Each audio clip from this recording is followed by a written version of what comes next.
আসসালামু আলাইকুম প্রিয় দর্শক, অন্নমঞ্চের আলাপচারিতায় আপনাদের সকলকে আমন্ত্রণ জানাচ্ছি। কথা বলার জন্য আজ আমরা আমন্ত্রণ জানিয়েছি এবং আমাদের সঙ্গে যুক্ত হয়েছে দিল্লিতে বসে শেখ হাসিনা কি করছেন, তার রাজনৈতিক ভবিষ্যৎ কি, তার প্ল্যান কি, পরিকল্পনা কি রাজনীতি নিয়ে। শোনা যাচ্ছে দিল্লিতে তিনি অফিস করেছেন, তার বাসায় নিয়মিত বৈঠক হয়।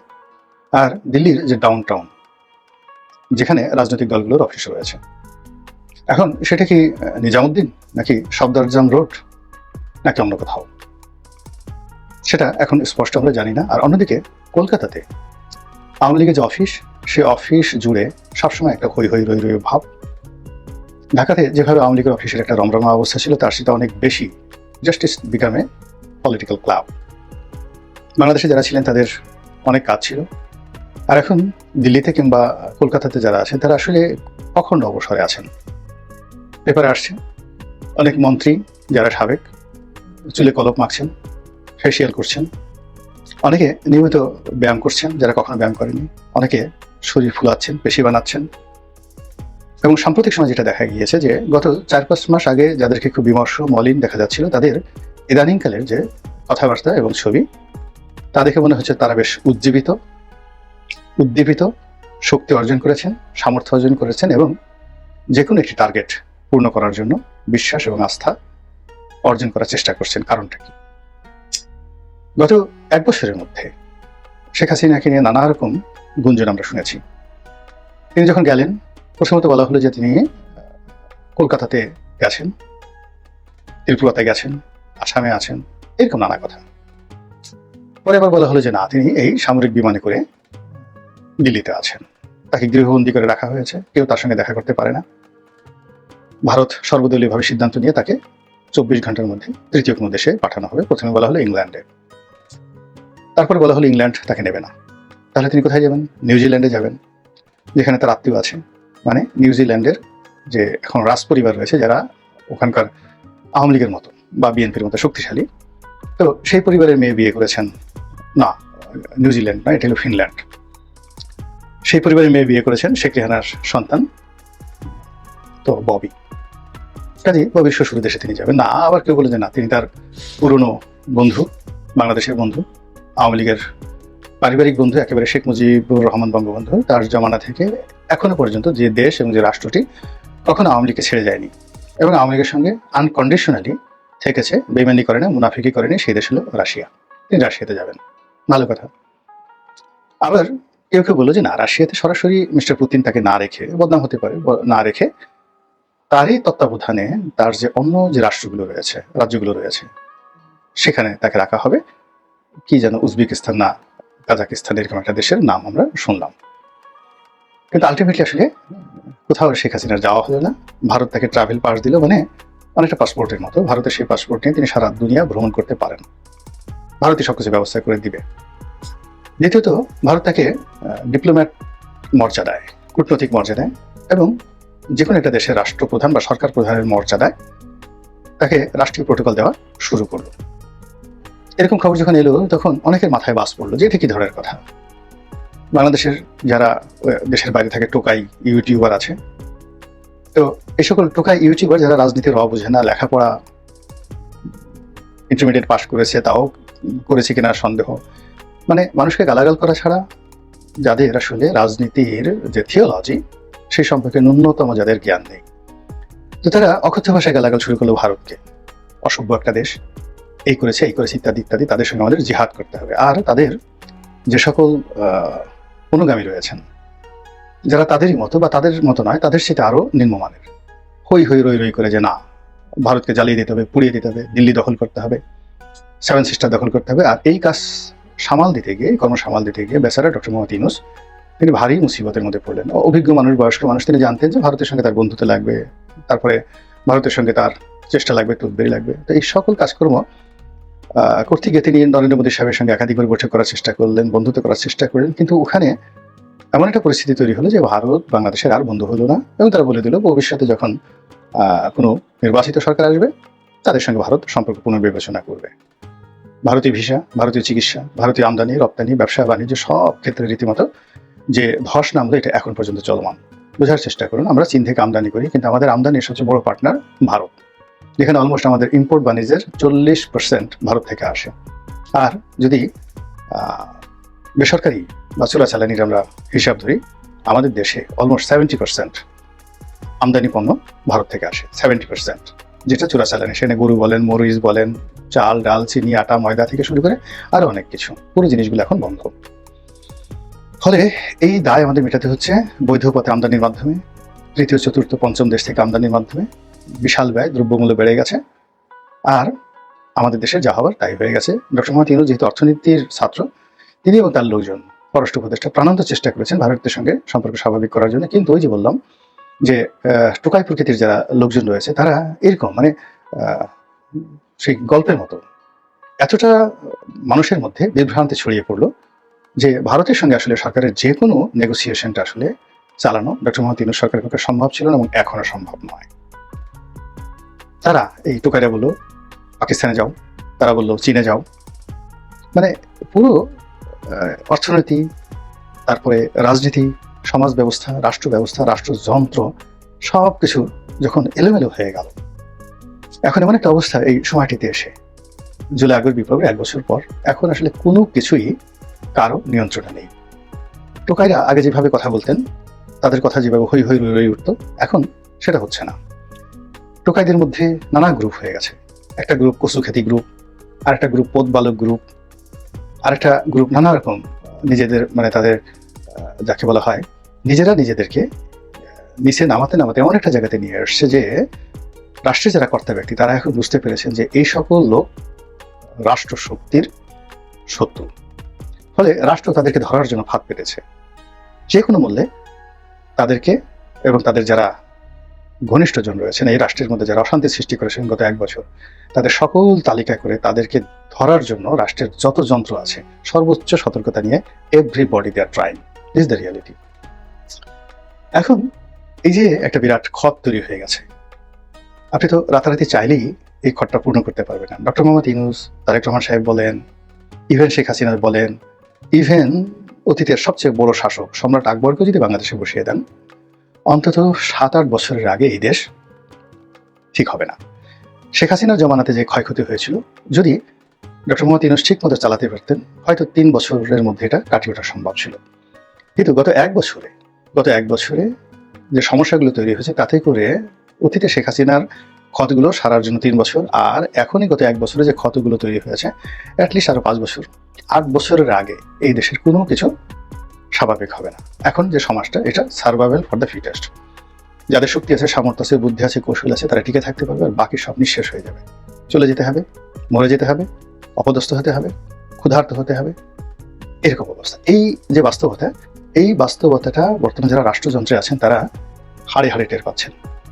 ফলে আপনি দেখুন সব জায়গাতে একটা খামোশি ভাব, কেউ কথা বলছে না, চুপ হয়ে আছে। ক্যান্টনমেন্ট কথা বলছে না, বঙ্গভবন, গণভবন কেউ কথা বলছে না।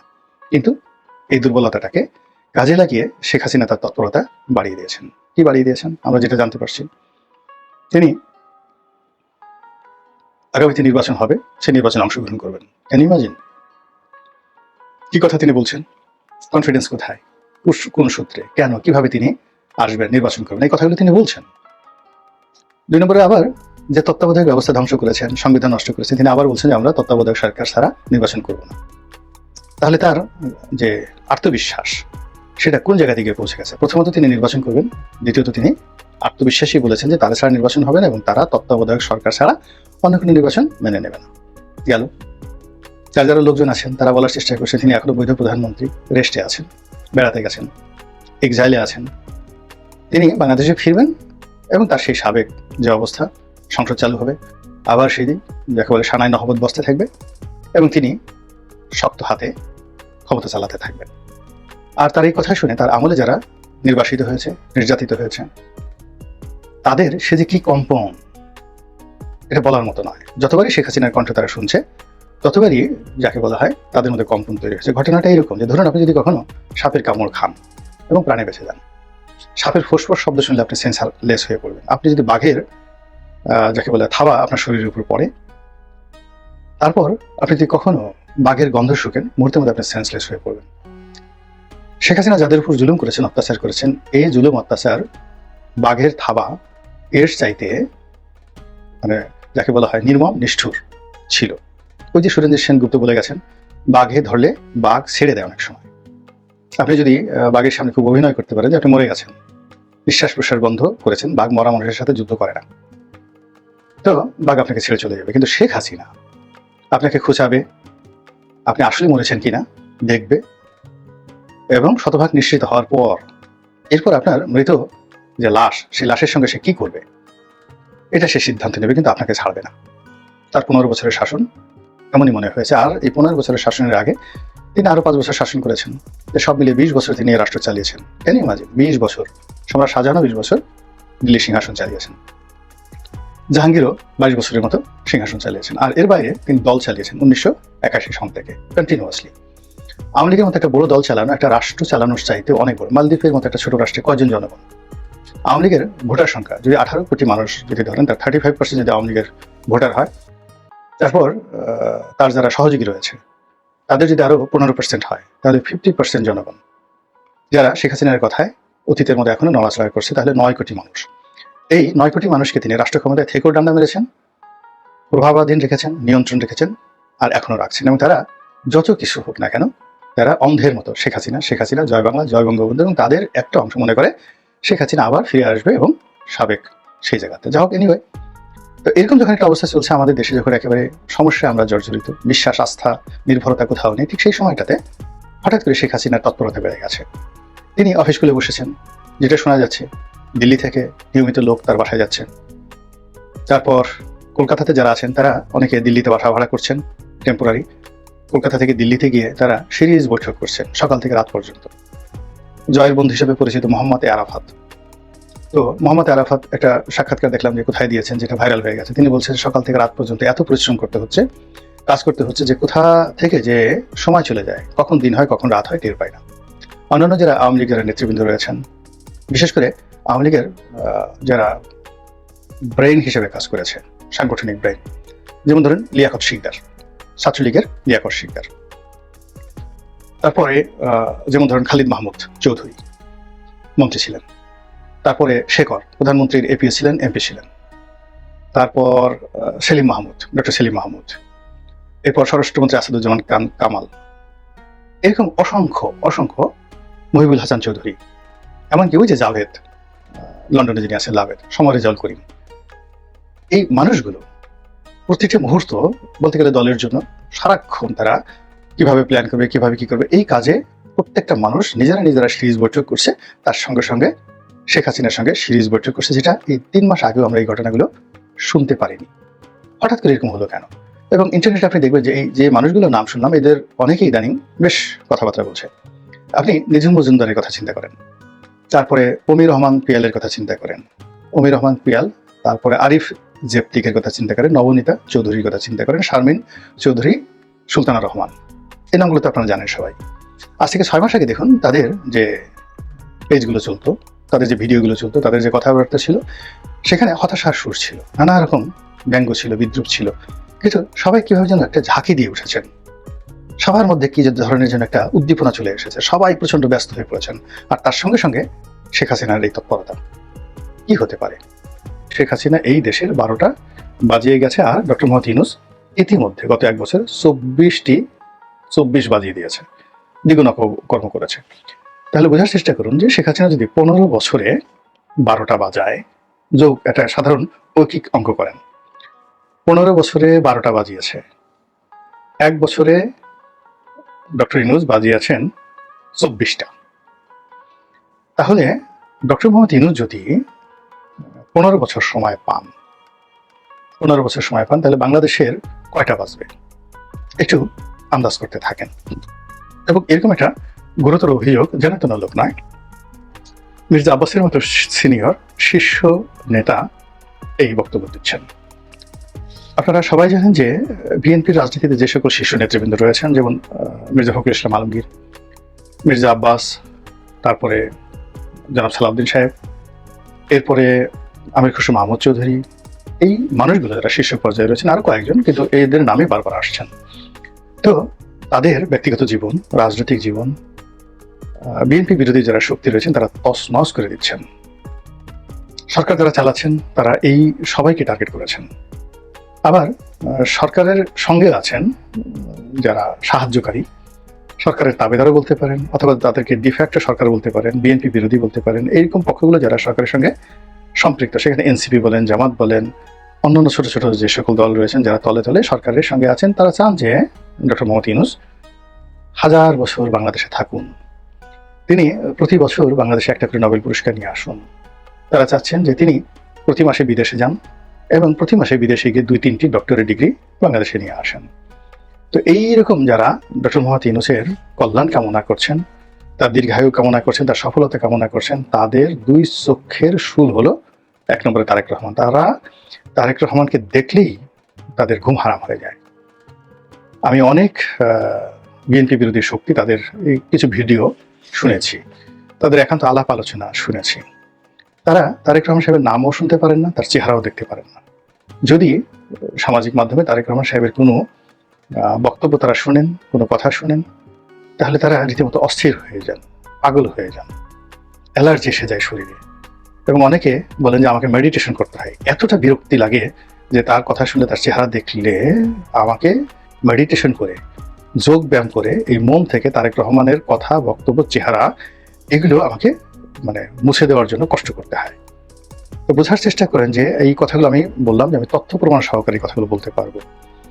এবং যারা এই সকল কথাবার্তা বলছেন তারা তাদের এই সামর্থ্য অনুযায়ী ইন্টারনেটে বিএনপির তারেক রহমান সাহেব সহ তাদের শীর্ষ যারা নেতৃবৃন্দ রয়েছেন তাদের 14 গোষ্ঠী উদ্ধার করে গোপনে, প্রকাশ্যে, ডাইরেক্টলি সরাসরি, ইনডাইরেক্টলি, পরোক্ষভাবে যেটাকে বলা হয় ক্যারেক্টার অ্যাসাসিনেশন, সেই ক্যারেক্টার অ্যাসাসিনেশন তারা শুরু করে দিয়েছেন।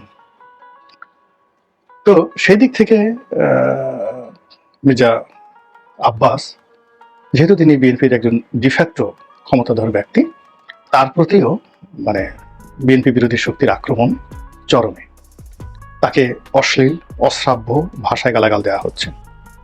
আমেরিকা থেকে, প্যারিস থেকে, লন্ডন থেকে, নিউ ইয়র্ক থেকে, ওয়াশিংটন থেকে, মালয়েশিয়া থেকে, তারপরে মসজিদ থেকে, মাদ্রাসা থেকে, রাজপথ থেকে তাকে, তার স্ত্রীকে, তার 14 গোষ্ঠীকে চাঁদাবাজ বানানোর জন্য, দুর্নীতিবাজ বানানোর জন্য, অশিক্ষিত নানা রকম কথাবার্তা বলে এই ভদ্রলোককে উত্তেজিত করার চেষ্টা করা হচ্ছে। ফলে আমি দেখলাম যে 1জন বা 2জন এরকম তার যারা সমালোচনাকারী, তাদের বিরুদ্ধে মির্জা আব্বাস কথা বলতে গিয়ে ধৈর্য হারিয়ে ফেলেছেন এবং তিনিও তাদেরকে গালি দিয়েছেন। ওদের মতো এরকম অসভ্য ভাষায় গালি দিতে পারেনি তিনি, ভদ্রলোক মানুষ, তার মতো করে তিনি গালি দিয়েছেন। কিন্তু ব্যাপার হলো তিনি গালি দিতে বাধ্য হয়েছেন। কিন্তু আসলে নর্মালি তার তো এই গালি দেওয়ার কথা নয়, বা এই সময়টিতে তার উত্তেজিত হওয়ার কথা নয়, কিন্তু তিনি হয়ে গেছেন। দ্বিতীয়ত, যে তিনি এই সময়টিতে ডক্টর মোহাম্মদ ইউনূসকে কেন দায়ী করছেন, এর কারণ হলো যারা তাকে গালি দিচ্ছে, তার নেতাকে গালি দিচ্ছে, তার দলকে গালি দিচ্ছে, তাদের প্রমোটার হিসেবে তিনি মনে করছেন যে ডক্টর মোহাম্মদ ইউনূস এবং তার যারা লোকজন রয়েছেন তারা তাদের প্রমোটার হিসেবে কাজ করছেন। ফলে তার যে যত ক্রোধ এবং ক্ষোভ, এটা ডক্টর মোহাম্মদ ইউনূসের উপর আসছে, এটাই স্বাভাবিক। এবং এটাকে প্রকাশ করার জন্য তিনি মূলত শেখ হাসিনাকে সামনে নিয়ে এসেছেন। এবং তার এই বক্তব্য বিএনপির দলীয় বক্তব্য যদি নাও হয়, এটা যদি তার একান্ত ব্যক্তিগত বক্তব্য হয়, কিন্তু সেক্ষেত্রেও এটির গুরুত্ব কিন্তু অপরিসীম।